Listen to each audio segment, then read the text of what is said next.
저는 현재 고려대학교에서 지금 석사 과정으로 이제 재학 중인 이제 학생이고, 그리고 주재걸 교수님과 이제 함께 좀 딥러닝을 좀 공부를 하고 있습니다.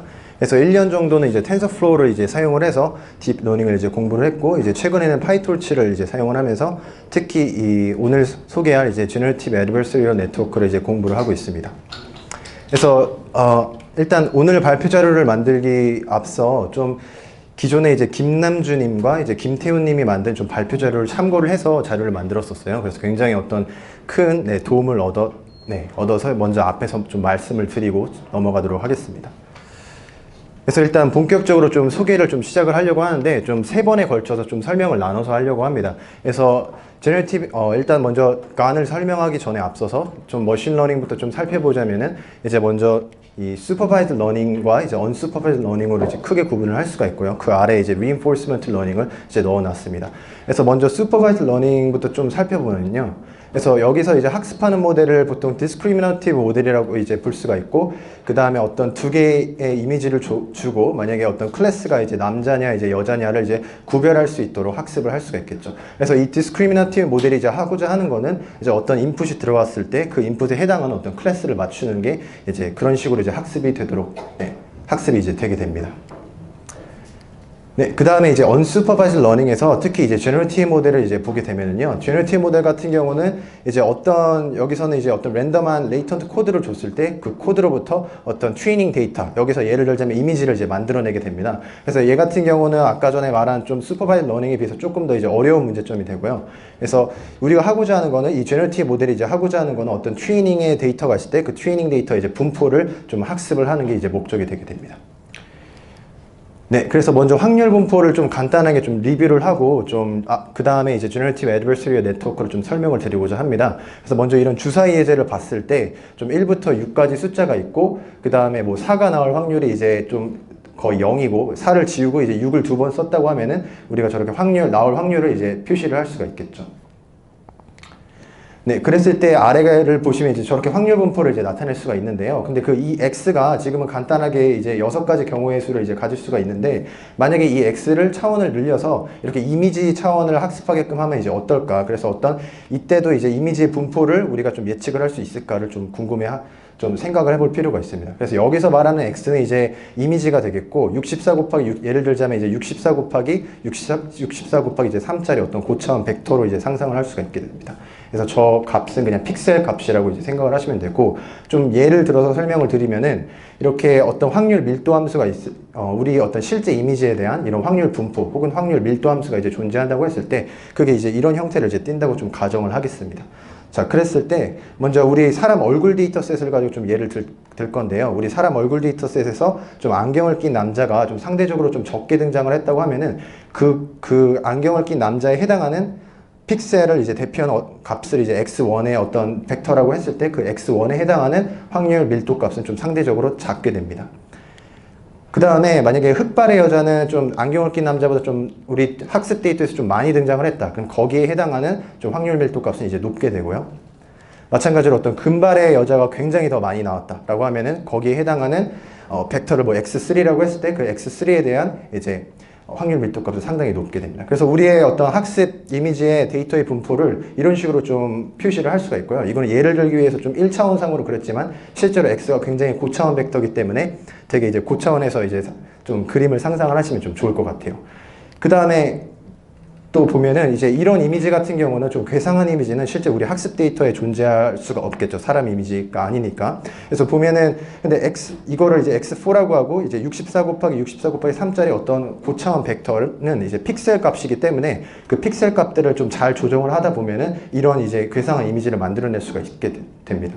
근데 우리의 학습 데이터 같은 경우는 이런 이미지를 이제 가지고 있지 않기 때문에 이제 이거에 해당하는 이제 확률 밀도 값이 굉장히 이제 낮은 값을 가지게 되겠죠. 네, 그래서 이제 여기서 이제 제너러티브 모델이 이제 하고자 하는 목표가 이제 나오게 되는데요. 여기서 이제 파란 색깔이 실제 우리의 학습 데이터의 분포가 되겠습니다. 그랬을 때 제너러티브 모델이 이제 하고자 하는 거는 실제 이 데이터의 분포를 잘 근사하는 모델을 만들고자 하는 게 이제 그 제너러티브 모델의 이제 목표가 되겠습니다. 그래서 파란색 같은 경우는 실제 x가 지금 64 곱하기 똑같이 64 곱하기 3짜리 어떤 고차원 픽셀을 의미하는 이제 데이터가 되고 그 벡터를 받았을 때 어떤 분포로 보시면 되고 빨간색 같은 경우는 이제 모델이 생성한 이미지에 대한 이제 데이터 분포라고 보시면 됩니다. 그래서 두 개의 확률 분포 간의 차이를 줄여주는 게 이제 제너러티브 모델의 이제 목표가 되겠죠. 네, 그래서 그 다음에 이제 이 제너러티브 모델 중에서 요즘 가장 핫한 좀 제너러티브 애드버서리얼 네트워크에 대해서 이제 본격적으로 좀 시작을 하려고 합니다. 그래서 이거를 GAN 줄여서 GAN이라고도 부르고 GAN이라고도 부릅니다. 근데 저는 편의상 GAN이라고 좀 발음을 하겠습니다.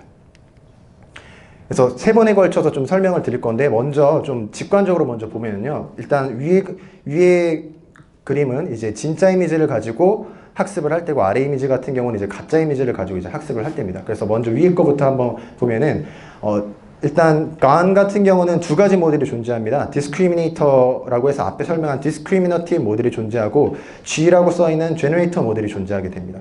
그래서 우리가 하고자 하는 거는 이 제너러티브 모델을 이제 학습을 하고자 하는 건데 그 전에 먼저 디스크리미네이터를 먼저 학습을 해줍니다. 그래서 어떻게 학습을 실제 진행을 하냐면 진짜 이미지가 들어갔을 때는 디스크리미네이터 같은 경우는 진짜 이미지를 이제 진짜로 이제 구별하도록 이제 학습을 하고요. 그 다음에 가짜 이미지가 들어갔을 때는 디스크리미네이터가 이제 가짜를 이제 가짜로 잘 구별을 할 수 있도록 실제 학습을 해주게 됩니다. 그래서 인풋하고 아웃풋 그냥 차원만 보게 되면은 인풋은 그냥 이미지에 어떤 고정된 벡터가 들어가게 되고요. 여기서는 뭐 64 곱하기 이제 64짜리 어떤 고차원짜리 이제 벡터가 들어가게 되고 아웃풋 같은 경우는 지금 진짜하고 가짜 두 가지 즉 바이너리 클래시피케이션만 하면 되기 때문에 아웃풋의 차원은 이제 1이 된다고 보시면 됩니다. 그리고 보통 시그모이드 액티베이션 함수를 거쳐서 0.5를 기준으로 이제 클래시피케이션을 보통 많이 하게 됩니다. 그래서 그런 식으로 디스크리미네이터를 이제 학습을 하게 되고 이제 반대로 제너레이터 같은 경우는 어떤 랜덤한 코드를 받아서 이제 이미지를 생성을 해내야 됩니다. 근데 이미지를 생성을 해냈을 때 그 이미지를 가지고 디스크리미네이터를 지금 속여야 됩니다. 그래서 디스크리미네이터의 아웃풋이 가장 이제 오른쪽을 보시면 1이 나오도록 실제로 학습을 진행을 해야 됩니다. 그래서 1이 나오도록 하고자 하면은 이제 아까 앞에서 1이 나오려면 이제 진짜 이미지를 이제 만들어야 되니까 이제 제너레이터 같은 경우는 학습을 하면 할수록 점점 이제 진짜 같은 가짜 이미지를 이제 만들게 됩니다. 그래서 일단 첫 번째로 되게 간략하게 좀 소개를 드렸고요. 이거를 조금 이제 수식 이제 한 줄을 통해서 좀 더 구체적으로 한번 살펴보도록 하겠습니다. 그래서 아까 전에 설명드린 직관적인 내용을 이렇게 수식 한 줄로 표현을 할 수가 있는데요. 좀 보면은 일단 먼저 디스크리미네이터 관점에서 먼저 보도록 하겠습니다. 그래서 저거를 이제 간의 로스 함수 혹은 오브젝티브 이제 함수라고 이제 부르고 이 목적 함수를 이제 디스크리미네이터 같은 경우는 이제 최대화하는 것이 이제 목표가 되겠습니다. 그래서 지금 X 롤결에서 P 데이터 X라고 저기 되어 있는데 expectation 옆에 그래서 저게 이제 아까 말씀드린 확률 밀도 함수라고 이제 생각을 하시면 되고 진짜 우리 실제 데이터의 분포로부터 이제 샘플링을 한다는 뜻입니다. 그 말은 실제 우리 학습 데이터에 만약 10만 개의 사람 이미지가 있다고 하면은 거기서 X 값을 이제 하나씩 이제 뽑아온다고 이제 보시면 됐고요. 그래서 여기서 이제 디스크리미네이터는 그 진짜 X를 받았을 때는 이제 1에 가까운 값을 이제 내놔야 되니까 그거를 이제 수식적으로 이제 어떻게 표현을 하면 되냐면 이제 로그 dx 값을 이제 최대화하게끔 이제 표현을 하면 됩니다. 그래서 dx라는 거는 지금 0에서 1 사이 값을 이제 내보내야 되고요. 그래서 0에서 1 사이 값을 이제 내보내야 되기 때문에 가장 최대 값은 dx가 1일 때 0으로 최대가 되고요. dx가 0일 때는 마이너스 무한대로 최소가 됩니다. 그 다음에 이제 오른쪽 텀을 보게 되면요. 오른쪽 텀은 일단 z라는 거는 어떤 랜덤한 벡터가 됩니다. 그래서 아까 앞에서 여기서 이제 볼 수 있듯이 지금 밑에 그림에서 이제 z가 이제 제너레이터에 이제 입력 값으로 이제 들어가게 되는데 얘는 이제 다른 게 아니고 처음에 어떤 가우시안 분포, 그러니까 표준 정규 분포나 아니면 이제 유니폼 디스트리뷰션에서 이제 100차원짜리 벡터를 이제 샘플링을 하게 됩니다. 그래서 그런 랜덤한 벡터를 이제 G한테 줬을 때 이미지를 생성을 해내고요. 가짜 이미지. 그래서 GZ라고 여기서 노테이션을 이제 했고, 그 GZ 값을 이제 D가 받았을 때는 이제 0에 가까운 값을 이제 내놔야 됩니다.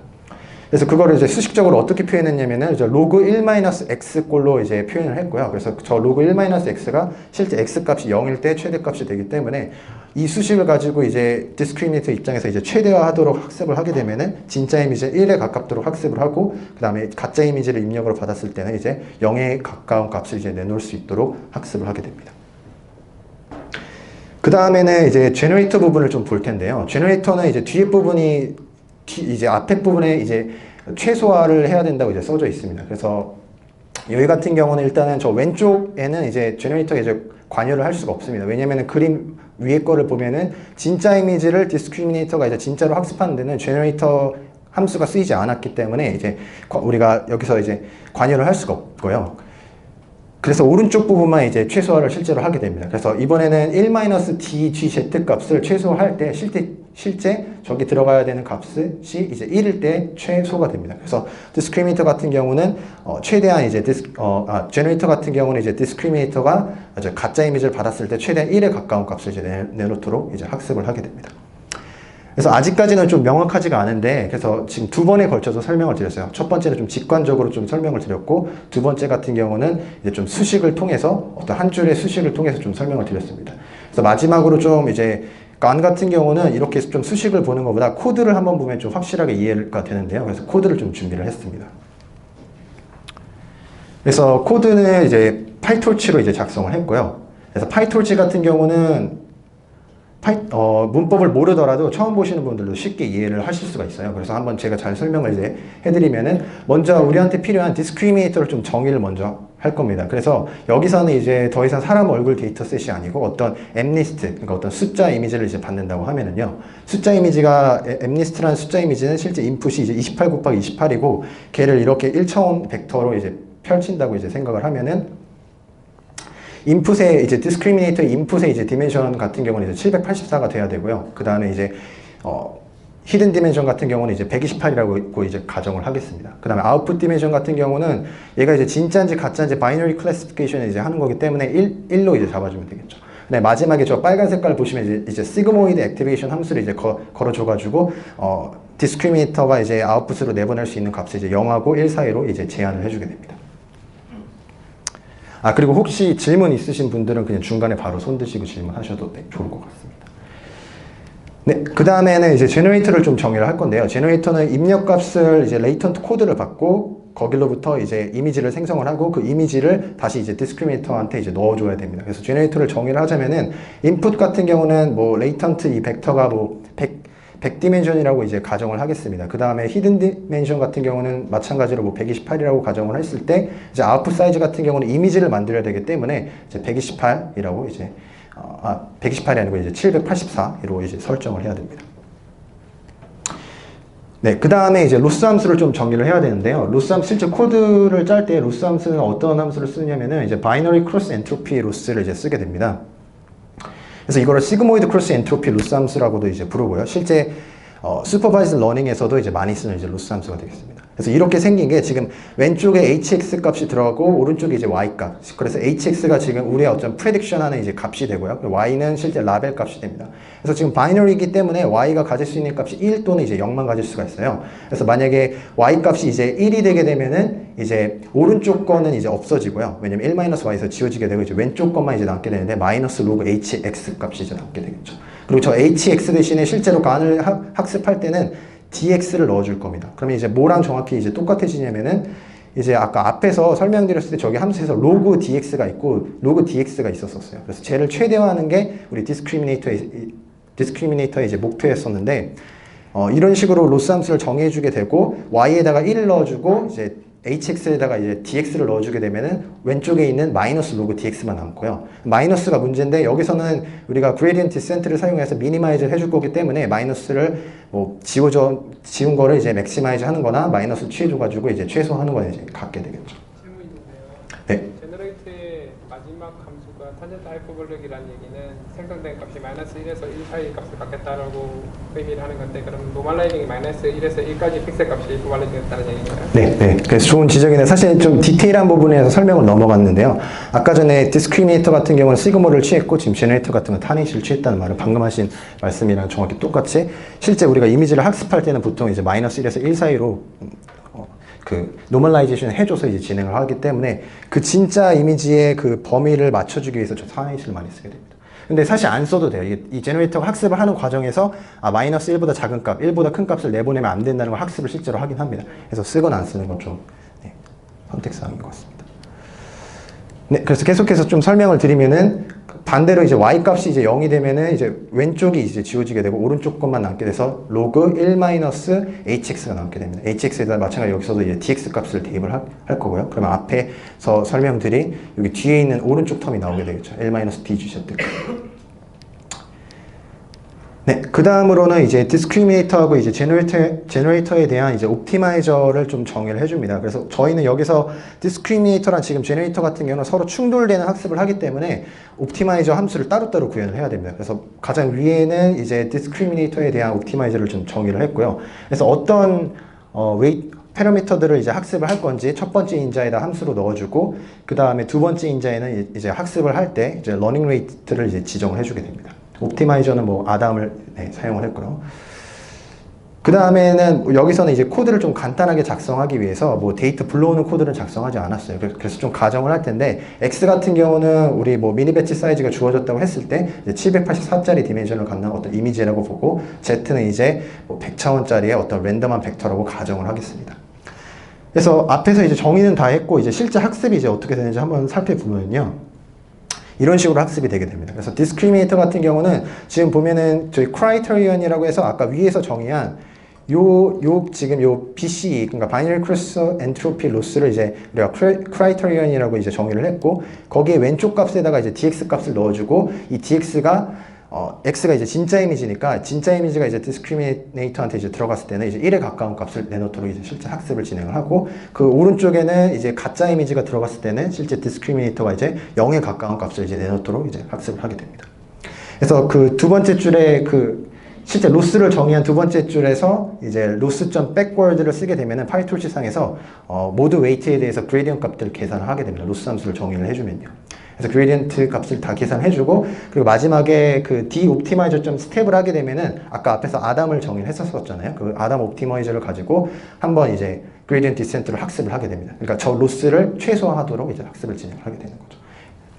그래서 점점 학습을 하면 할수록 dx 값은 1에 가깝게 가고 이제 가짜 이미지에 대해서 이제 0에 가까운 값을 내놓을 수 있도록 학습이 되게 됩니다.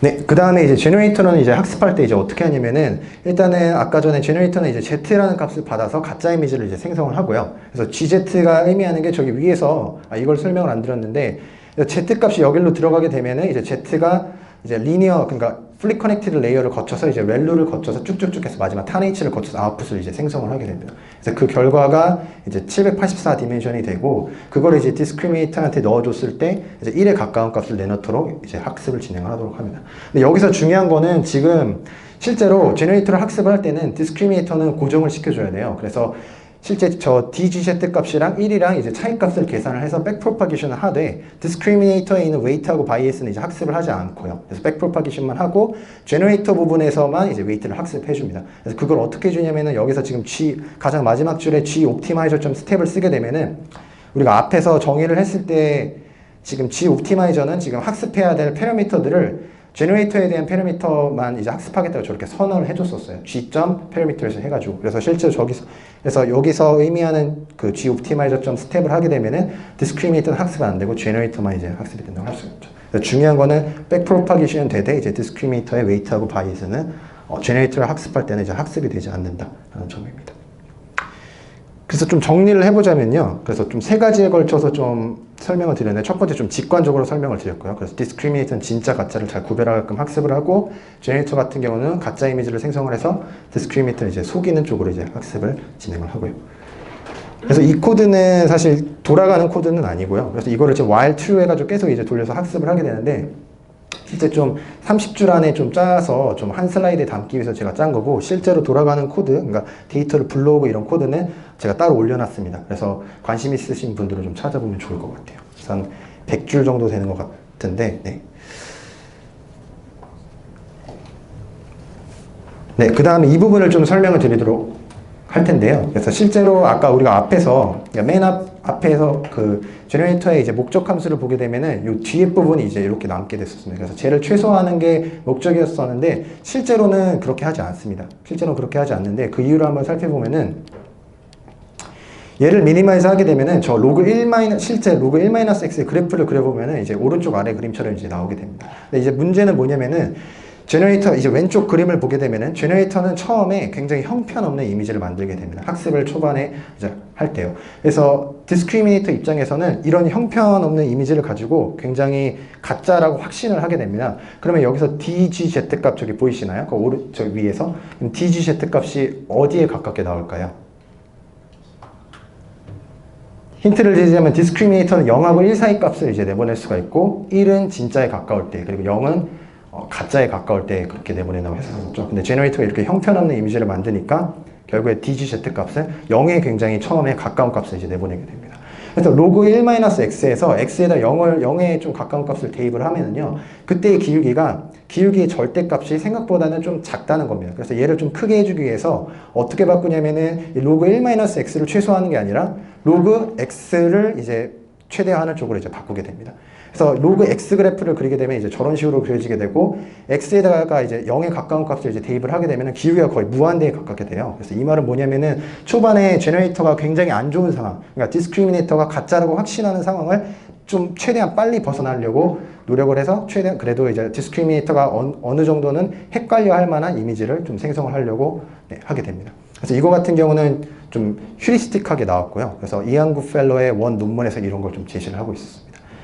그래서 좀 보충 설명을 드리면 이 왼쪽 코드를 보시면 될 텐데, 왼쪽 여기 practical usage 해서 이제 보면은 아까 전에 저희가 binary cross entropy loss 함수를 정의를 했었고, 거기다가 제너레이터를 학습할 때 1이라는 라벨을 가짜 라벨을 줬었어요. 그래서 binary cross entropy loss 정의를 이렇게 쓰면 되고, 여기서 이제 y에다가 이제 1의 값을 이제 대입을 하게 되면은 뒤에 거가 지워지고 앞에 거만 남게 됩니다. 그래서 여기 보면은 로그 마이너스 로그 DGZ 값이 남고, 실제 이 네거티브 로그 라이클리후드를 최소화하는 거는 그냥 로그 라이클리후드를 이제 최대화하는 거랑 이제 똑같기 때문에 결국에 아까 전에 저희 코드 파이토치 코드에서 작성했던 게 바로 저 위에 있는 거를 이제 최대화하는 거랑 이제 동치가 되겠습니다.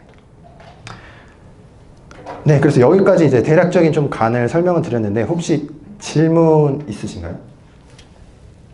지함수를 미니마이즈 시키는 게 무슨 의미입니까? 그러니까 이 함수 같은 경우는 0과 1 사이로 나올 텐데 지함수를 미니마이즈 시키는 거는 지함수를 맥시마이즈 시키는 거 아니에요? 근데 지함수를 미니마이즈 시킨다는 게 뭐는 거죠? 이 지함수 중에서 원래는 이미지가 나오는 거잖아요. 여기. 네. 그러니까 지함수를 근데 미니마이즈 시키는 거는 아, 네. 좋은 질문인데, 그래서 이제 어떤 뜻이냐면은 아까 전에 요 수식을 보면은요, 지금 이게 지금 제너레이터를 지금 학습하는 수식입니다. 그러니까 지금 디스크리미네이터한테 지금 1이라는 값을 줄 겁니다. 그래서 1, 여기 제너레이터를 학습할 때는 실제 이 DGZ 값이 이제 1에 가깝도록 학습을 할 거고요. 그럼 그레디언트 값이 이제 여기로 이제 흐르게 되겠죠. 그럼 여기로 흐른 그레디언트는 이제 디스크리미네이터가 이제 1을 내뱉기 위해서 이미지를 어떻게 수정해야 될지에 대한 이제 그레디언트 값이 이제 보내주게 되고요. 그럼 그거에 맞춰서 제너레이터는 아, 이렇게 생성을 해야 되는구나라는 힌트를 받아서 이제 학습을 진행하게 됩니다. 네. 코드에서 x하고 g를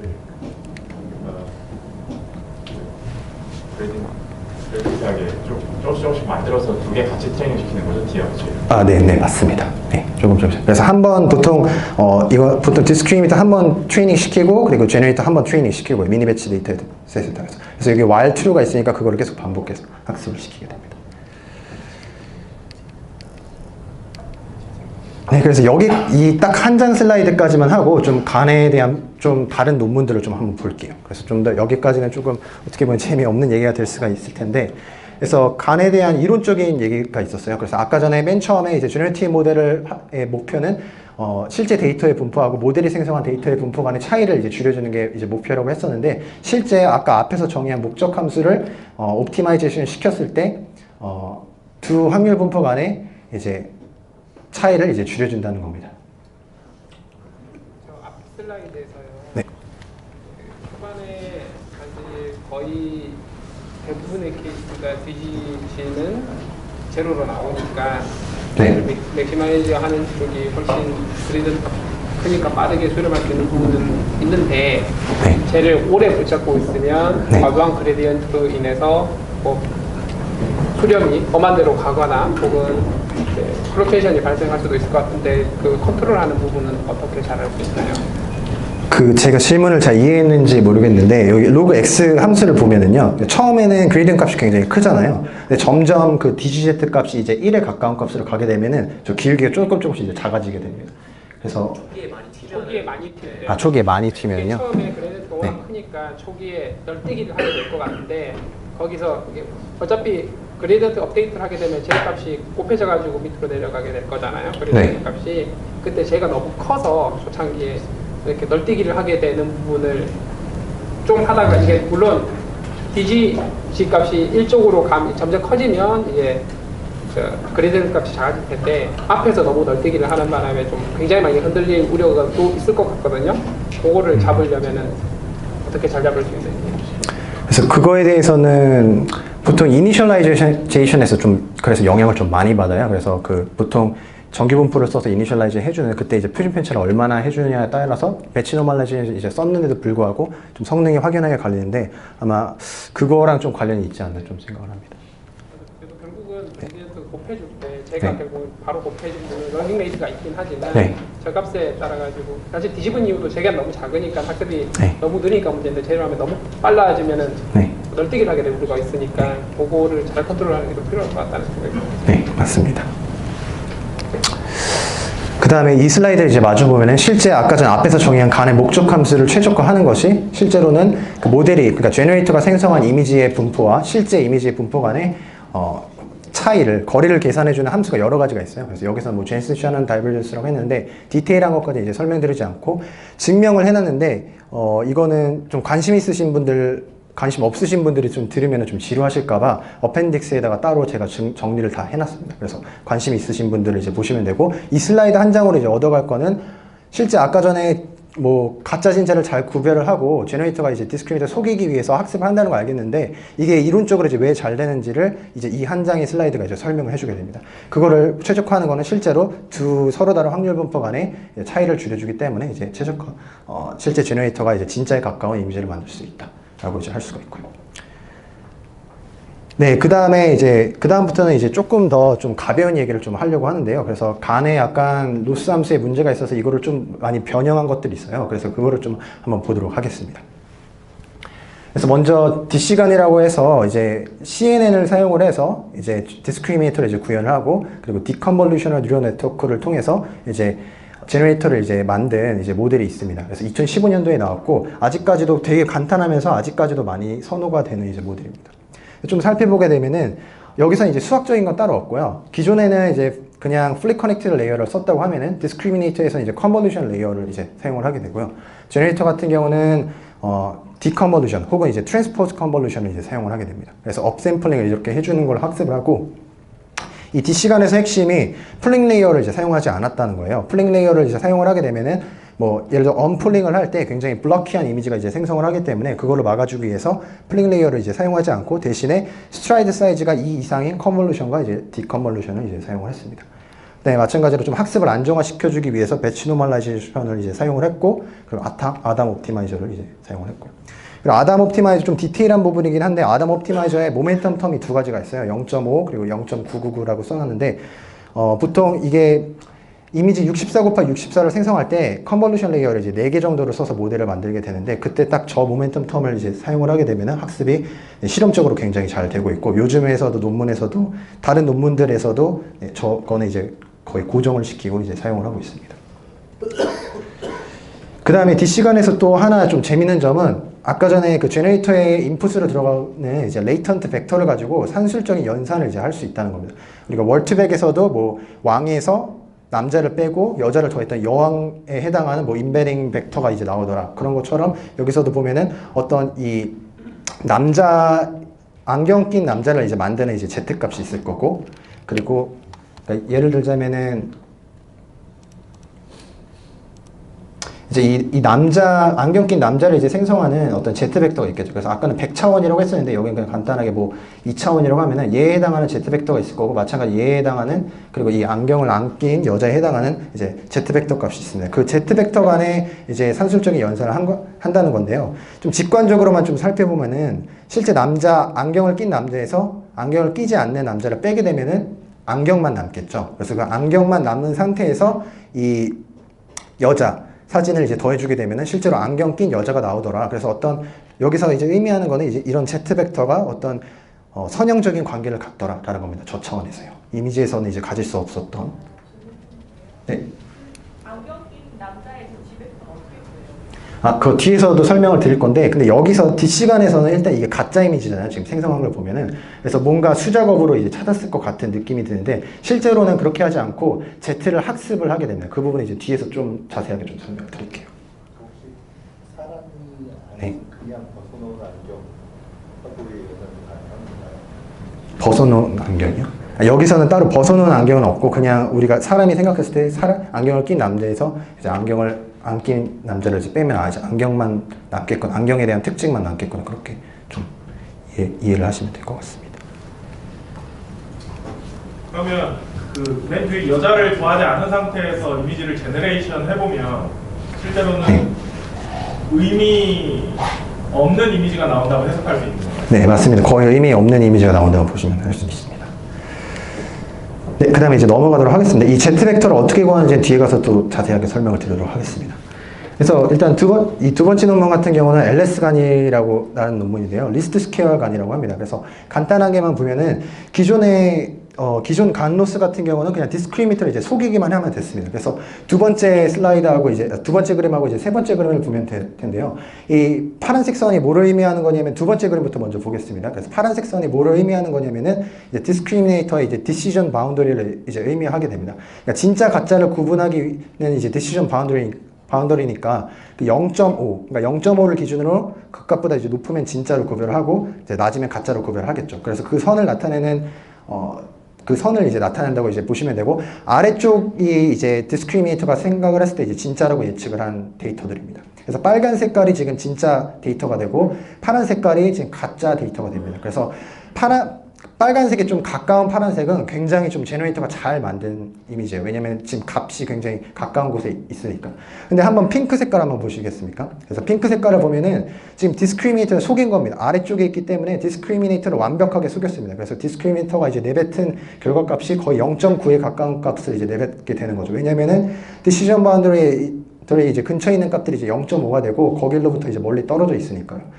근데 그러면 핑크색이 이제 좋냐? 좋지는 않은 게, 실제 우리 목적은 아까 봤듯이 이제 빨간색이 진짜 데이터인데 그거랑 이제 가까운 게 이제 실제는 좋은 거거든요. 그래서 디스크리미네이터를 실제 속이긴 했는데 이거는 좋지 못한 거를 이제 제너레이터가 이제 생성을 한 거죠. 그래서 여기서 그레디언트 베니싱 문제가 생긴다. 그러니까 무슨 소리냐면은 디스크리미네이터를 완벽하게 속였다고 해도 그거를 이제 실제 데이터랑 좀 비슷하다고 이제 보장을 할 수 없어서, 이 리스트 스퀘어 간에서는 저 세 번째 그림을 보시면은 저 분홍 색깔 데이터가 이제 위쪽 디시전 바운더리 쪽으로 이제 끌어서 이제 올라가서 실제 데이터하고 이제 비슷하게 됩니다. 그래서 이것도 굉장히 간단한데 그냥 코드로 한번 보도록 하겠습니다. 코드로 보는 게 이제 훨씬 쉽거든요.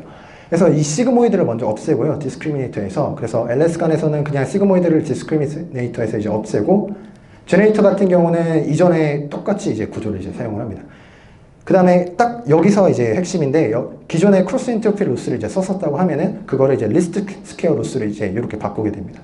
그래서 여전히 DX는 DX에다가 마이너스 1을 뺀 다음에 제곱을 해줘서 그거를 최소화를 해줘요. 그래서 진짜 이미지가 들어가게 되면은 이제 1에 가깝게, 그리고 가짜 이미지가 들어가게 되면 이제 0에 가깝게 이제 학습을 하게 됩니다. 근데 아까 크로스 엔트로피 로스랑 이제 차이가 뭘까요? 혹시 좀 직감이 가시는 분 있으신가요? 이렇게, 그러니까 두 개 다 진짜 이미지를 받았을 때 1로 가고 가짜 이미지를 받았을 때 이제 0으로 가게 됩니다. 근데 차이점이 이제 뭐냐면요. 만약에 저 오른쪽 식에서 DX 값이 만약에 3이면 어떻게 될까요? 3. 그러면은 디스크리미네이터 완벽하게 속인 거겠죠. 엄청나게 큰 값을 내보냈으니까. 근데 그럼에도 불구하고 좀 아래쪽을 봐야겠네요. 여기 제너레이터를 학습할 때 제가. 그래서 디스크리미네이터 같은 거는 이렇게 학습을 하고, 제너레이터는 마찬가지로 그 디스크리미네이터 속이기 위해서 가짜 이미지를 디스크리미네이터에 넣었을 때 1에 가까운 값을 생성하도록 합니다. 그래서 만약에 디스크리미네이터가 이제 1보다 큰 값을 생성을 하게 되면은 좀 확실히 이제 진짜라고 이제 생각을 하는데, 그럼에도 불구하고 이 제너레이터는 1에 가깝도록 이제 줄여주게 되겠죠.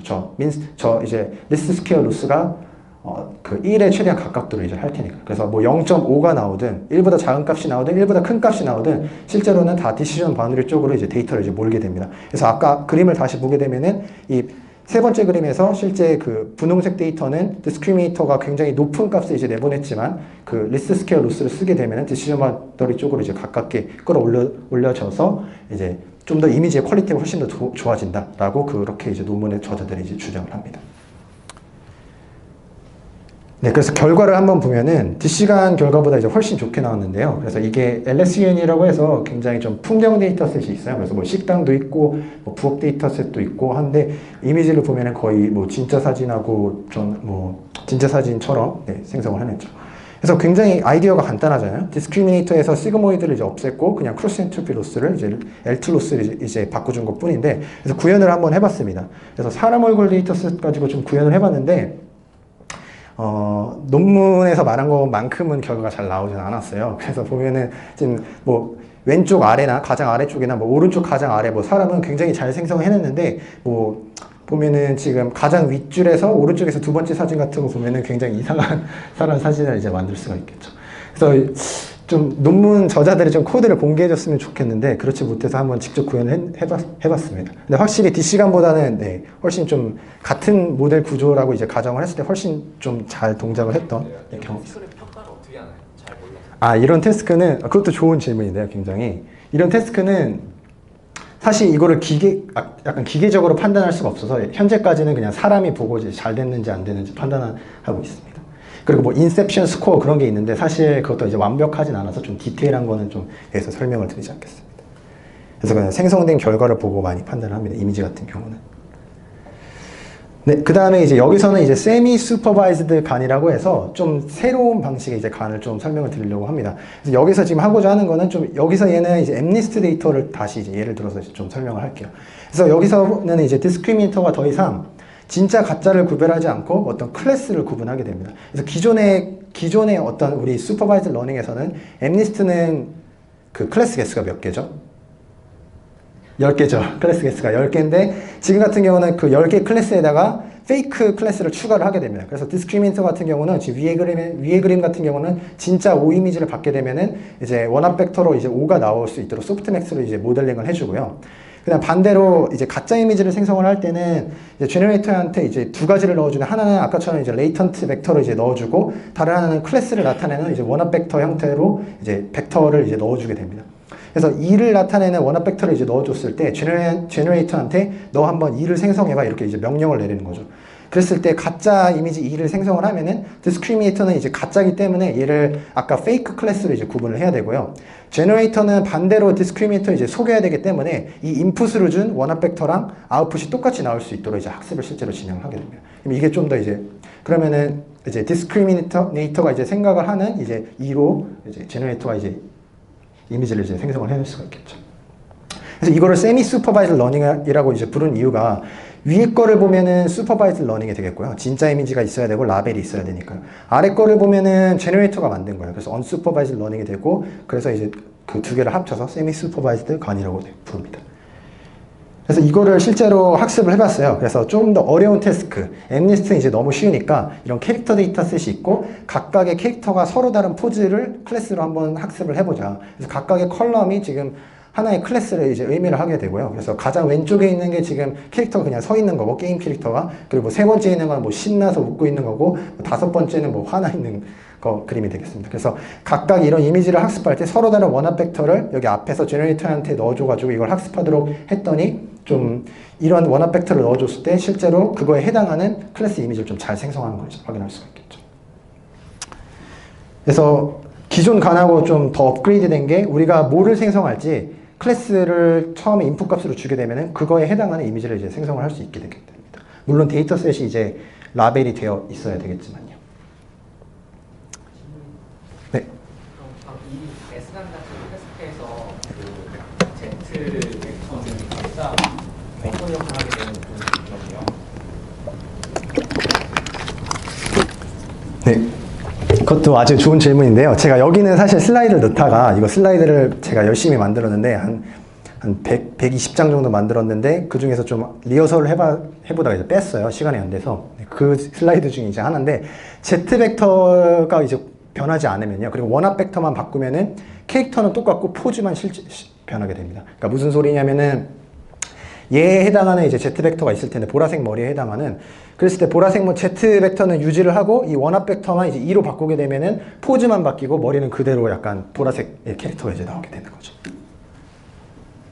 네, 그래서 이거 코드는 제가 이제 곧 이제 올리려고 하는데 GitHub에 좀 관심 있으신 분들은 나중에 참고를 하면 될 것 같습니다.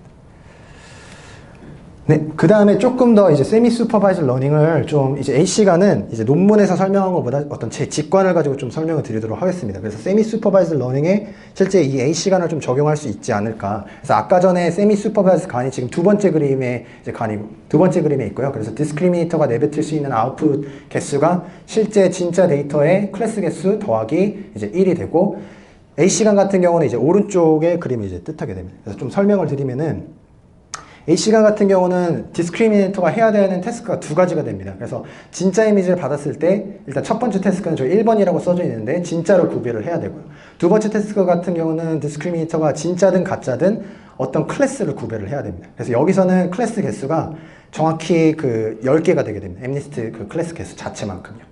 그래서 디스크리미네이터 같은 경우는 멀티태스크 러닝을 이제 한다고 썼는데요. 그 말이 이제 뭐냐면은 두 가지 태스크를 동시에 잘해야 되고 저 디스크리미네이터 중간에 있는 컨볼루션 레이어는 두 가지 태스크를 모두 잘해야 되기 때문에 이제 멀티태스크 러닝이 되고 저 가장 마지막 단에 있는 이제 풀리 커넥트 레이어만 이제 하나는 시그모이드로 하나는 이제 소프트맥스로 이제 모델링을 해서 독립적으로 이제 학습이 되게 됩니다.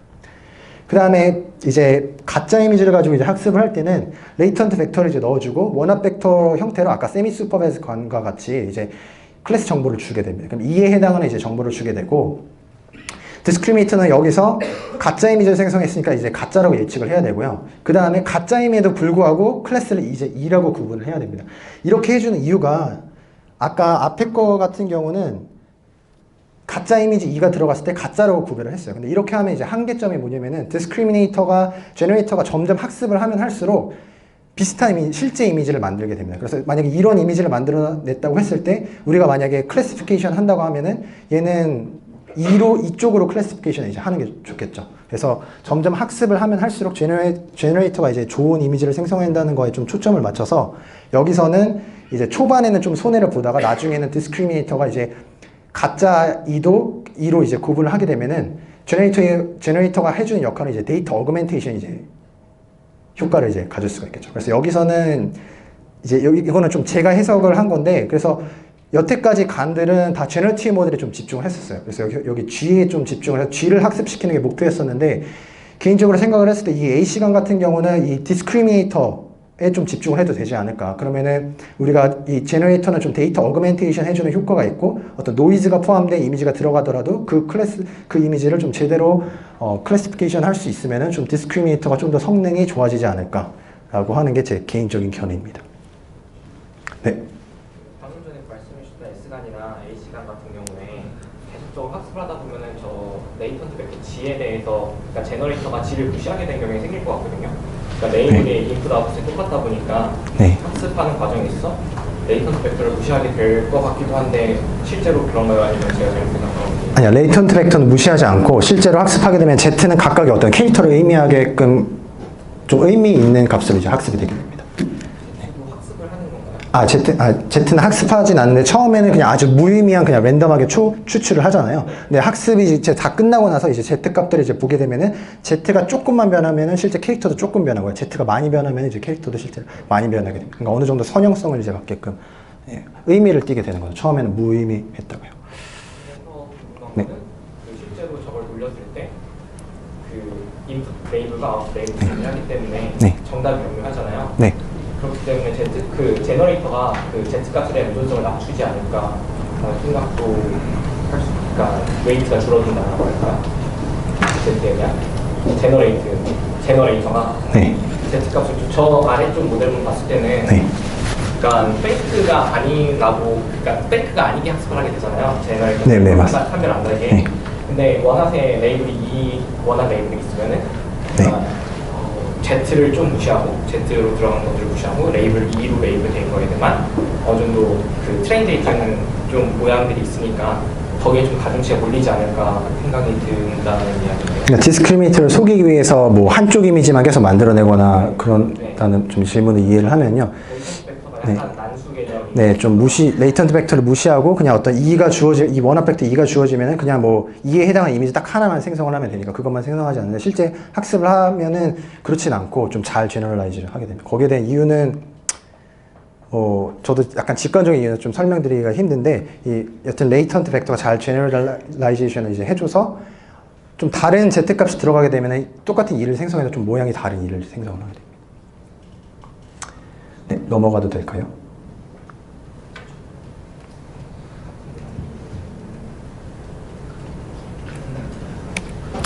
그러면은 그 A 시간은 루스 펑션이 그냥 1번 과제하고 2번 과제 손실을 그냥 더하는 건가요? 네, 맞습니다. 그냥 더해서 줘서 계산을 합니다. 네, 그 다음 이제 계속해서 가게 보면은 이제 앞에 것까지는 이제 간의 로스 함수를 바꾸거나 이제 라벨을 넣었던 이제 간을 설명드렸고, 여기는 이제 간을 이제 어느 쪽을 좀 간을 좀 확장을 해서 이제 어떻게 쓸지를 좀 보도록 하겠습니다. 그래서 사이클 간을 좀 설명을 드리려고 하는데요. 혹시 디스코 간이라고 해서 좀 들어보신 분 있으신가요? 디스코 간? 좀 몇 분 끄덕거리는데, 사이클 간하고 디스코 간하고 어떤 메인 아이디어는 거의 완벽하게 똑같습니다. 그래서 여기서는 사이클 간을 좀 예를 들어서 좀 설명을 드리면은, 여기서 하고자 하는 거는 저 그림에서 보듯이 좀 어떤 얼룩말 사진이 있을 때 그 얼룩말을 말로 바꾸고, 거꾸로 말 사진이 있을 때 말을 좀 얼룩말로 바꾸든지, 혹은 여름을 겨울로, 겨울을 사진을 이제 여름으로 이제 바꾸는 어떤 이미지의 도메인 혹은 스타일을 이제 바꾸고자 하는 겁니다. 근데 이렇게 할 때 중요한 게 좀 페어드 이그젬플이 없다. 그러니까 서로 어떤 패러럴 데이터가 없이 언슈퍼바이즈 러닝을 해도 이런 게 좀 될 수 있게끔 될 수 있지 않을까라는 의문을 품고 좀 모델을 이제 만들게 됐습니다. 간을 사용을 해서요. 그래서 어떻게 실제로 그게 가능해지냐면은, 이제 제너레이터 같은 경우는 이제 더 이상 이제 레이턴트 코드를 받지는 않고 어떤 이미지를 받게 됩니다. 그래서 지금 약간 인코더, 디코더 식으로 살짝 줄어들었다가 살짝 다시 늘어나게 되는데, 디스크리미네이터에 먼저 집중을 한번 해볼게요. 디스크리미네이터 같은 경우는 지금 하고자 하는 게 A 도메인 이미지를, 지금 얼룩말 이미지를 말로 바꾸고 싶은 거예요. 디스크리미네이터한테는 말 이미지만 줍니다. 말 이미지만 주고 얘가 진짜다라고 학습을 하고요.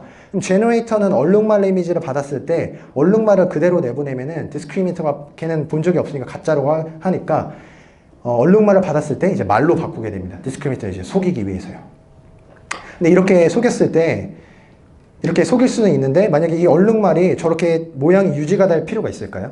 그럴 필요는 없겠죠. 이 디스크리미네이터만 이제 속이면 되니까 얼룩말 사진을 주고 이 아래쪽 말이 띄고 있는 사진을 생성을 해도 디스크리미네이터 여전히 이제 속일 수가 있게 됩니다. 근데 그거를 이제 막아줘야 돼요. 도메인 트랜스퍼 혹은 스타일 트랜스퍼에서는 어떤 얼룩말이 말로 변화돼 그 모양은 좀 유지를 하고 싶은 게 이 태스크의 목표니까요. 그래서 그 모양 유지해주는 걸 이제 어떻게 해주냐면은 이런 식으로 해주게 됩니다. 그래서 얼룩말 이미지를 말로 바꾸고 말 이미지를 다시 얼룩말로 바꾸게 됩니다.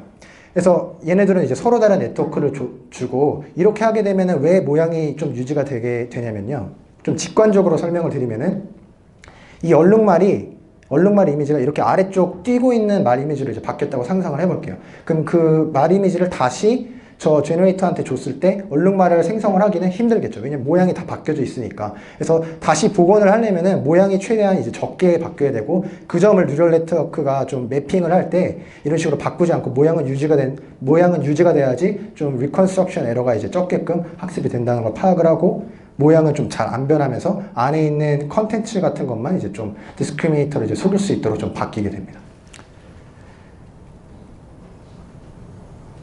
조금 직관적으로 이해가 되시나요?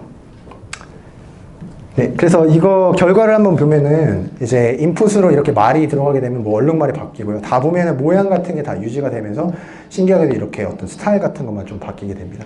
그래서 이것도 좀 구현을 한번 해봤습니다. 구현을 해봤는데 여기서 조금 더 어려운 걸 좀 구현해봤어요. 그래서 MNIST 데이터셋을 SVHN이라고 해서 얘도 숫자 데이터셋이 있는데 그걸로 좀 바꿔봤습니다. 근데 보면은 지금 홀수 번째 컬럼들이 진짜 데이터고, 그걸로부터 이제 MNIST를 생성했을 때 보면은 지금 좀 그렇게 잘 안 되죠. 그래서 잘 되는 것만 좀 보면은요, 6을 줬을 때 6을 생성을 하고요. 여기 잘 안 보이긴 하는데 SVHN 자체가 지금 숫자가 여러 개 있는데 가운데 것만 보시면 됩니다. 그래서 뭐 여기다 8을 줬을 때 이제 8을 생성을 하고요. 그래서 이렇게 잘 안 나오는 이유는 제가 모델을 굉장히 간단한 걸 썼어요. 실제로 사이클과는 조금 복잡하게 했는데 요즘 간단하게 좀 구현을 해봤고요. 오른쪽 같은 경우는 뭐 MNIST를 거꾸로 이제 SVHN으로 이제 바꾸는 건데 좀 굉장히 좀 안 되는 걸 좀 확인을 할 수가 있습니다. 그래서 이거는 제가 앞에서 설명한 S간 같은 거를 써서 학습을 했을 때는, 그것도 사실 슬라이드를 뺐는데 그걸로 학습했을 때는 이 사이클간보다 이제 훨씬 잘 됐던, 잘 됐었던 이제 기억이 있었습니다. 그래서 이거는 코드를 구현해놔서 사이클간하고 이제 S간으로 제가 직접 구현을 해봤었어요. 그래서 좀 궁금하신 분들은 아래 링크를 나중에 참고하시면 좋을 것 같습니다. 네, 그 다음에 이제 또 넘어가서 조금 이제 스택간을 볼 텐데요. 스택간 같은 경우는 이제 어떤 텍스트를 주고 그 텍스트에 해당하는 이미지를 이제 만드는 게 태스크가 됩니다. 그래서 만약에 새가 날고 있다라는 문장을 줬을 때 영어 문장을 실제로 이제 새가 날고 있는 이제 이미지를 생성하는 거죠. 근데 여기서는 태스크에 집중하지 말고 좀 이 스택간에서 네. 이전에 질문하는데 포토가 오늘 스타일로 바뀌잖아요. 아, 네. 근데 딥뉴럴 네트워크는 학습 데이터가 많아야지만 효과적인데 네. 오늘 스타일의 사진 그림을 불러오잖아요. 네. 그게 가능하나요? 오늘 스타일 학습량이 작은데 이게 사진이 오늘 스타일로 쉽게 바뀔 수 있나요? 네, 그것도 굉장히 좋은 질문인데 일단 학습 데이터가 많아야지 이런 간이 잘 학습을 되는데 실제 이 사이클간 같은 경우는 저자가 텐서플로우, 토치랑 파이토치로 공개를 했었어요. 그래서 제가 직접 돌려봤는데 데이터가 그렇게 많진 않고 한 10,000개 정도씩은 그래도 있는 것 같더라고요. 그리고 실제로 돌려봤는데 논문에서 말하는 것만큼 잘 나오진 않고요. 그래도 어느 정도 좀 의미 있는 그림이 나오게 됩니다. 그래서 좀 데이터가 그래도 한 10,000개 정도는 있어야지 두 도메인 간에 그래야지 좀 잘 동작을 할 것 같아요. 네. 네, 이제 계속 넘어가게 되면 이 스택 간에서는 아이디어가 좀 한 번에 이렇게 고해상도, 예를 들자면 128 곱하기 128을 학습을 할 때 이런 구조를 이제 띄겠죠. 제너레이터가 랜덤한 벡터를 받아서 가짜 이미지를 생성하고 그 가짜 이미지가 다시 디스크리미네이터한테 이제 들어가서 진짜 가짜를 이제 구분하는 구조예요.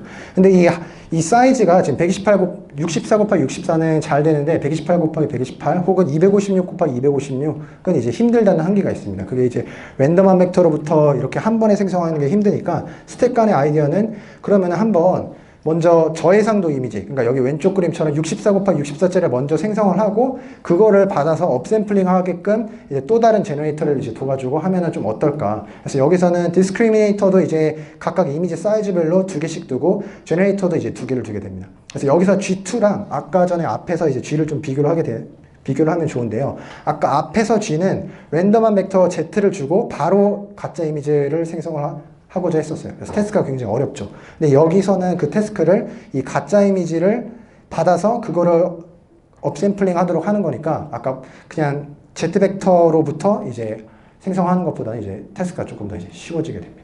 G벡터 사이즈를 늘리면 어떻게 되나요? 아, Z 벡터 사이즈를 늘리면요. 크게 차이가 없습니다. 그래서 그것도 여러 가지를 해봤는데 너무 작아도 잘 안 되고요. 너무 커도 좀 잘 안 되고요. 그래서 보통 128에서 250 사이의 숫자를 가깝게 합니다. 네.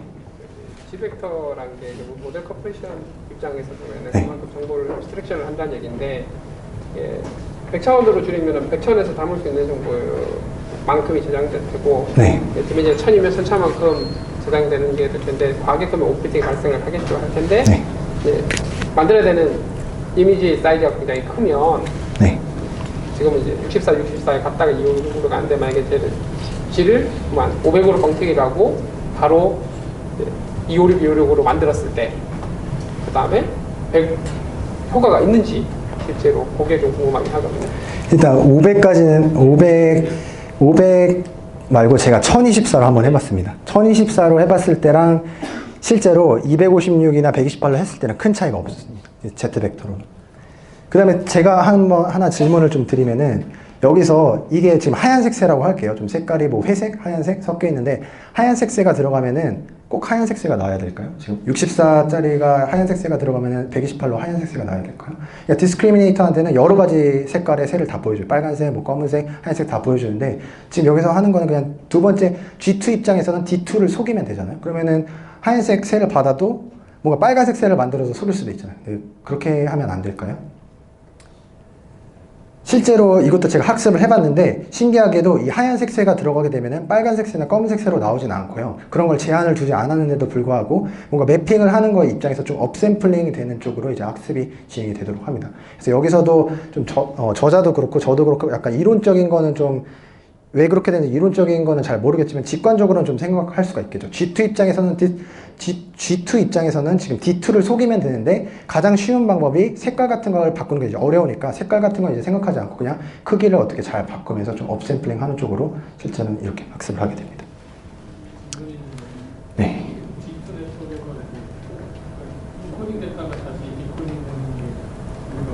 아, 그게 일단은 CNN으로 보통 구현을 하는데 일단 이미지를 받으면은 이거 한번 조금 축소를 해줘서 그 하나의 필터를 만약에 3 곱하기 3짜리를 쓰면은요 컨볼루션 레이어 하나를 쓰게 되면은 이미지 패치 부분을 여러 개를 고려를 하니까 컨볼루션 레이어를 근데 여러 개 쌓게 되면은 굉장히 여러 그 하나의 필터가 뭐 뒤에 있는 컨볼루션 레이어 같은 경우는 좀 큰 영역을 볼 수가 있겠죠. 그렇게 해서 한번 인코딩을 해주고 그다음 좀 디코딩을 해줍니다. 그래서 보통 컨볼루션 레이어를 한 3개, 4개 정도 써서 인코딩 해주고 다시 디코딩 해줍니다.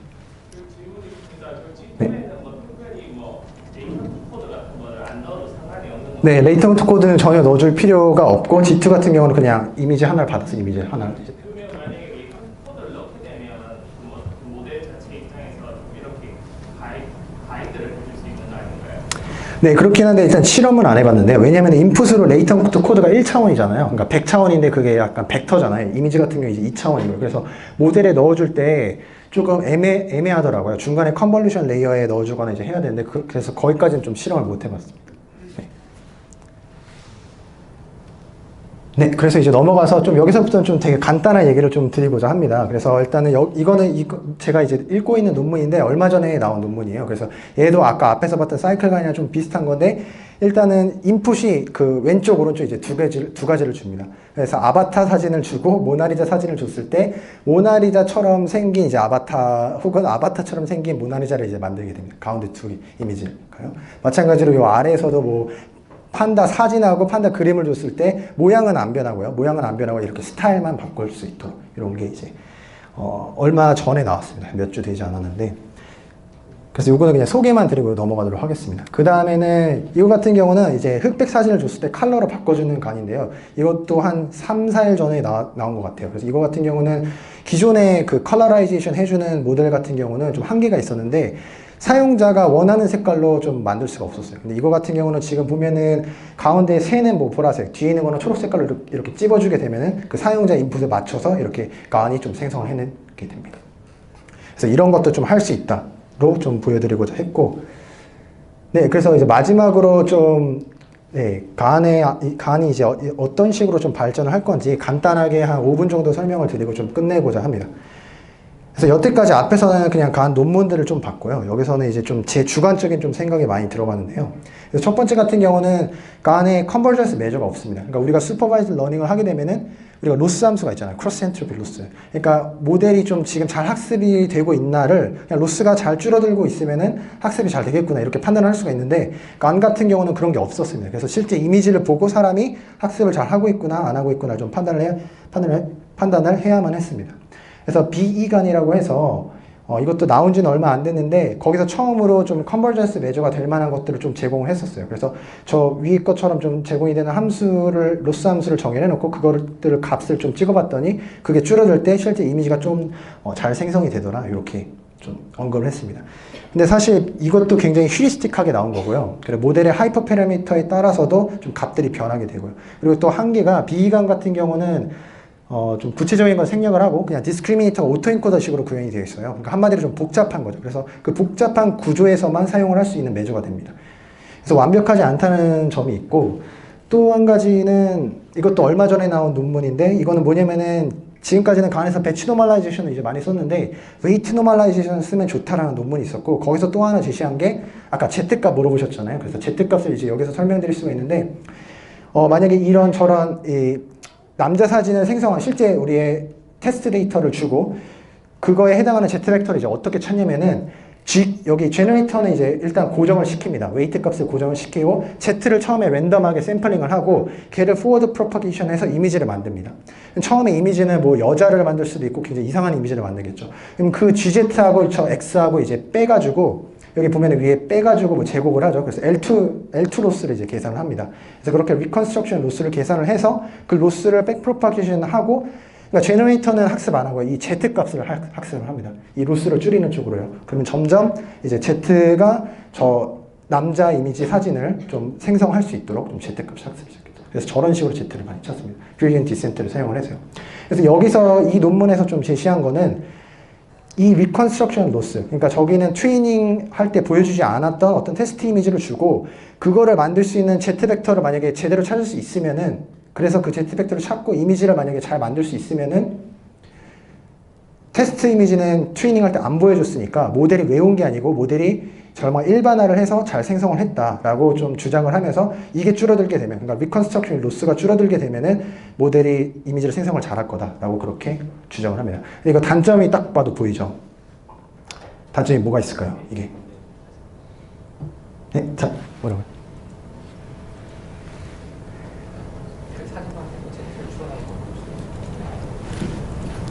네. 그래서 사진을 보고 이제 Z 값을 추론을 하긴 하는데 요 GZ하고 X 값을 빼서 그거를 이제 컨버전스 메저로 쓰겠다는 게 단점이 Z를 학습을 해야 된다는 거예요. 그러니까 우리가 어떤 로스를 찍어보고 싶은데 그 로스를 찍어보기 위해서는 지금 Z 값을 이제 학습을 해야 되는 거죠. 그러니까 배보다 배꼽이 더 크게 되고 이것도 뭐 테스트 이미지 1개를 하는 게 아니고 한 1000개 정도 주고 거기에 대해서 리컨스트럭션 로스를 계산하게 됩니다. 굉장히 휴리스틱하게 나왔다는 게 첫 번째 단점이고 두 번째 단점은 굉장히 느리다는 게 단점입니다. 그래서 제가 하고 싶은 말은 이런 컨버전스 메저가 좀 제너레이티브 모델에 여기 그 안에서 좀 새로운 게 등장을 하게 되면은 좀 디버깅하기도 쉽고 그 안에서 좀 더 발전이 있지 않을까 그렇게 생각을 합니다. 두 번째 같은 경우는 이제 요거랑 나머지 하나만 더 남았는데요. 그래서 두 번째 같은 경우는 꼭 그 안에만 국한된 얘기가 아닙니다. 그래서 제너레이티브 모델에 모두 다 국한된 얘기고 여기서는 좀 더 좋은 업샘플링 방법을 좀 찾아봐야 되지 않을까라는 좀 의문을 좀 드립니다. 그래서 기존에는 디컨볼루션을 많이 썼어요. 그래서 디컨볼루션이 지금 하고자 하는 게 지금 필터 사이즈가 지금 저렇게 보라색깔로 3 곱하기 3짜리고 어떤 위에 픽셀 하나를 지금 9개의 픽셀로 이제 업샘플링을 하게 됩니다. 근데 여기서부터 차례대로 가게 되는데 두 칸씩 가게 돼요. 두 칸씩 오른쪽으로, 두 칸씩 이제 아래쪽으로. 근데 지금 검은 색깔 부분은 4번이 칠해지게 되고요. 그렇게 하게 되면은 짙은 회색깔 부분은 2번이 색칠이 되게 됩니다. 그 말은 뭐냐면은 좀 아웃풋을 만들 때 불균형하게 좀 불균형하게 좀 만들게 된다는 거죠. 그래서 이렇게 하게 되면은 디컨볼루션의 단점은 이런 식으로 뭔가 체커보드 패턴으로 굉장히 이상한 패턴 이제 이미지로 이제 생성을 한다는 거고, 이거는 이제 논문이라기보다는 좀 디스틸이라고 해서 여기서 굉장히 좀 흥미로운 글들을 많이 게시를 해요. 그래서 여기서 좀 따온 건데, 여기서는 디컨볼루션을 쓰지 말고 리사이즈 컨볼루션을 이제 써야 된다라고 이제 주장을 하고 있습니다. 그래서 리사이즈 컨볼루션은 그냥 간단하게만 설명드리면은 디컨볼루션은 그냥 업샘플링 하는 것 자체를 이제 학습을 했었잖아요. 근데 리사이즈 컨볼루션은 업샘플링은 일단은 룰 베이스 방식으로 하고요. 그래서 뭐 니얼리스트 네이버 같은 걸 써가지고 업샘플링을 합니다. 그래서 뭐 2 곱하기 2를 4 곱하기 4로 만들고 그 다음에 컨볼루션의 이제 스트라이드 사이즈를 1로 고정을 시키고 필터링을 여러 개 레이어를 쌓게 됩니다. 그렇게 하면은 이제 장점이 뭐냐면은 이 디컨볼루션처럼 이렇게 좀 체커보드 패턴이 생기지 않고 좀 그 3x3의 스트라이드 사이즈 1자를 쓰게 되면 좀 골고루 좀 고려를 해줄 수가 있겠죠. 그래서 앞에 설명들이 이제 비이간, 그러니까 아까 앞에서 요거 설명드렸었잖아요. 그래서 요 논문에서는 디컨볼루션을 사용하지 않았고 리사이즈 컨볼루션을 이제 사용을 했습니다. 근데 실제 실험을 제가 해봤는데 비간에서는 리사이즈 컨볼루션이 이제 잘 되고요. 기본적인 간에서는 디컨볼루션이 더 잘 될 때가 많습니다. 그래서 사이클간 같은 경우도 디컨볼루션을 사용을 했고요. 기본적으로 스트라이드를 쓰니까 네. 되는 부분이 달라져서 그런 거잖아요. 네. 컨볼루션에서 스트라이드 간격을 좀 다르게 하는 CNN을 여러 개 쓰면 어떻게 돼요? 스트라이드 사이즈를요? 그래서 이 논문에서도 실제로는 지금 3 곱하기 3짜리 필터를 스트라이드 사이즈 2에 대해서만 했는데 4 곱하기 4를 썼을 때는, 그러니까 3 곱하기 3을 쓰지 않고 4 곱하기 4를 썼을 때는 이런 체커보드 패턴이 좀 덜해요. 그래서 4 곱하기 4를 많이 쓰는 추세고요. 스트라이드 사이즈를 뭐 2보다 더 큰 3으로 하는 논문은 거의 보지 못했어요. 대부분은. 스트라이드 사이즈 2로 썼는데 네. 문제는 두 칸씩 건너뛰게 해야 되니까 네. 건너뛰는 탑을 다르게 하는 거죠. 건너뛰는 스타트 포인트를. 그렇게 해서 각각의 필터마다요? 네. 각각의 필터마다요? 네, 그리고 머지 에브리잉을 시켜버린다든가 그렇게 하면은 한쪽에서는 겹쳐지는 게 이쪽 라인에서 보고 다른 모델에서는 그 옆칸이 겹쳐지게 될 테니까. 네, 좋은 지적인 것 같은데, 네, 아직까지 그런 연구하니까 한 논문거리가 될 만한 좋은 지적인 것 같습니다. 모델 속도가 두 배로 느릴 것 같긴 한데 모델 사이즈도 2배로 늘고 뭐 그냥 그런 생각이 들어서. 네, 알겠습니다. 네. 그 다음에 이제 마지막인데, 간을 기존의 슈퍼바이즈 러닝을 좀 더 발전시키는데 적용을 할 수 있지 않을까라고 제 의문을 좀 품어봤습니다. 그래서 기존의 뭐 슈퍼바이즈 러닝 중에서 시퀀스 투 시퀀스, 머신 트랜스레이션을 이제 예를 들자면요. 이게 시퀀스 투 시퀀스 모델이고, 어떤 ABC라는 뭐 영어라고 할게요. 그래서 XYZ라고 썼지만 뭐 한글이라고 하면은 영어를 줬을 때 이제 한글을 생성을 하는데, 사실 영어를 한글로 번역할 때 굳이 슈퍼바이즈 러닝 같은 경우는 꼭 뭐 I love you라고 하면은 나는 너를 사랑해 이런 한 문장도 있지만 뭐 다른 영어 문장 같은 경우는 굉장히 여러 가지의 이제 같은 뜻은 같대 여러 가지 이제 한글로 이제 번역을 할 수가 있잖아요. 근데 슈퍼바이즈 러닝 같은 경우는 이제 저렇게 딱 하나의 타겟 데이터만 이제 좀 정해놨다는 거를 이제 슈퍼바이즈 러닝이 이제 한계라고 좀 생각을 하고 그럼 간을 이거를 좀 극복을 하는데 어떻게 쓸 수 있을까 해서 제가 좀 도식화를 해봤습니다. 그래서 여기서도 마찬가지로 discriminator하고 generator를 이제 사용을 하게 됩니다. 그래서 discriminator 같은 경우는 영어하고 한글 문장을 받아서 그 두 개가 같은 뜻을 가지면은 이제 yes, 그러니까 1에 가까운 값을 이제 내보내고요. 그리고 generator가 만약에 영어 문장을 생성을 해서 이제 가짜 한글을 이제 만들게 되면은 discriminator는 그 두 개를 받아서 가짜라고 이제 판별을 하게 되고요. 그래서 generator는 마찬가지로 discriminator 이제 속여야 되니까 영어를 받았을 때 그거와 같은 뜻을 가진 이제 한글을 이제 생성을 하게 됩니다. 근데 여기서 중요한 거는 그 한글을 우리가 명시적으로 지정해 주는 건 아니고 discriminator가 생각을 했을 때 discriminator를 잘 속일 수 있는 어떤 같은 뜻을 가진 이제 문장을 만들게 되겠죠. 그래서 이렇게 좀 제가 한 생각을 해봤었는데 실제로 이게 아마 마이크로소프트에서 간을 이용해서 뉴럴 머신 트랜슬레이션을 좀 구현을 해서 얼마 전에 나왔더라고요. 그래서 자세하게는 안 봐서 이건 이제 제가 생각한 모델이고요. 그래서 이렇게 모델을 짰는지 모르겠지만 뭔가 간을 이용을 해서 기존에 있던 머신 트랜슬레이션도 해결하고 꼭 머신 트랜슬레이션에 이제 국한된 얘기가 아니고 모든 슈퍼바이즈드 러닝에도 좀 적용할 수 있지 않을까. 조금만 더 이제 일반적으로 얘기를 하면은 기존의 슈퍼바이즈 러닝 같은 경우는 인풋이 들어갔을 때 거기에 해당하는 타겟이 존재하고 그 타겟과 프레딕션 값 간에 뭐 예를 들자면 크로스 엔트로피 로스를 계산해주고 이제 백프로파게이션 해줬었어요. 그렇게 하지 말고 인풋을 줘서 프레딕션 값을 이제 생성을 하는 것까지 이제 똑같은데 그 프레딕션 값하고 타겟 값을 디스크리미네이터한테 다시 넣어서 디스크리미네이터가 이제 디스크리미네이터를 이제 속이는 쪽으로 학습을 하면은 좀 더 진짜 인공지능에 가까운 인공지능을 만들 수 있지 않을까 그렇게 좀 상상을 해봅니다. 네, 그래서 일단은 여기까지가 좀 준비한 슬라이드인데 좀 1시간이 좀 넘었네요. 일단 긴 시간 동안 진짜 발표하는 것보다 사실 듣는 게 더 힘드실 텐데 너무 감사합니다. 그래서 여기까지 하도록 하겠습니다. 네, 감사합니다. 네.